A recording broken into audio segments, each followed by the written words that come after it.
কৃষ্ণনগর রাজবাড়িতে চলছে দেবীবরণ। আবেগ ও ঐতিহ্যে আবেগে ভাসছে কৃষ্ণনগরবাসীরা। শতাব্দী প্রাচীন ঐতিহ্য মেনে আজও মহিমা ধরে রেখেছেন কৃষ্ণনগর রাজবাড়ির দুর্গাপুজো। এখানে দেবী পূজিত হন রাজরাজেশ্বরী রূপে। দশমীর দিন এই বনেদি পুজোয় দেখা যায় এক অন্য আবহ, যেখানে রাজপরিবারের আচার অনুষ্ঠান আর জনসাধারণের ভক্তি মিলে মিশে যায়।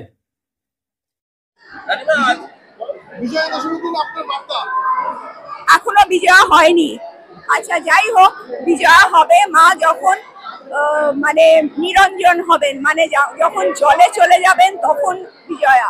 তো যাই হোক, বিজয়া মানেটা হচ্ছে মানে ওষুধ দমন করে আমি বিজয় হলাম। মা সেটা করলেন আমাদের জন্য, উনি করলেন, মর্তে এসে উনি করলেন, ওষুধ দমন করে উনি কৈলাস ফেরত যাচ্ছেন। আজকে সবার মন খারাপ, এবং সব থেকে বড় কথা হচ্ছে মা প্রতি বছর আসেন আমাদের কাছে, নদিয়াবাসীর কাছে। মা সবার মা, এবং নদিয়াবাসী আমাদের ফ্যামিলি। দশমীর সকালে রাজবাড়িতে শুরু হয় যাত্রামঙ্গল। এরপর রাজপরিবারের সদস্যরা দেবীর দর্শন করেন এবং প্রাচীন রীতিমতো কলাপাতার ওপর সাজানো প্রতীকী সামগ্রী ধেনু, বৃষ, গজ, ঘোড়া, পতাকা ও জ্বলন্ত অগ্নি দর্শন করেন। একসময় নীলকণ্ঠ পাখি উড়িয়ে দেবীর নিরঞ্জনের রীতি ছিল, তবে এখন তা বন্ধ হয়ে গিয়েছে। দশমীর বড় আকর্ষণ নিরঞ্জন ও বিসর্জন। নিয়ম মেনে নিরঞ্জনের পর প্রতিমাকে রাজবাড়ির দিঘিতে বিসর্জন দেওয়া হয়। বিসর্জনের আগে আয়োজিত হয় সিঁদুর খেলা। দেবীকে বিদায় জানানোর সেই আবেগঘন মুহূর্তে রাজপরিবারের মহিলাদের সঙ্গে অংশ নেন উপস্থিত ভক্তরাও। সে যেরকম হোক, সে কে কি করলো আমার দেখার দরকার নেই, কিন্তু আমার কাছে তারা আমার ফ্যামিলি।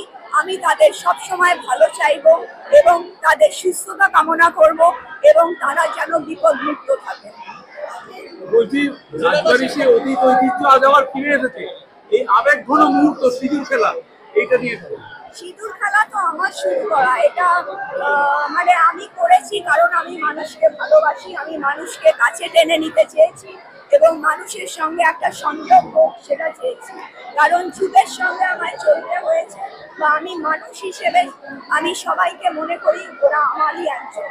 সেই হিসেবে এই সমাগমটা হচ্ছে, যার জন্য আমি অনেক অনেক সবাইকে ধন্যবাদ জানাচ্ছি। বা আমি এবং মানুষ যে এত দূর থেকে আসছে সেটা আমার কাছে একটা বিরাট। প্রতি বছরই বিজয়ার এই দিনে কৃষ্ণনগর রাজবাড়ি ভরে ওঠে দর্শনার্থীদের ভিড়ে।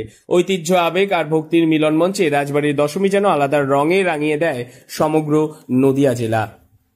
নদিয়ার কৃষ্ণনগর থেকে মৈনাক দেবনাথের রিপোর্ট, লোকাল 18 বাংলা।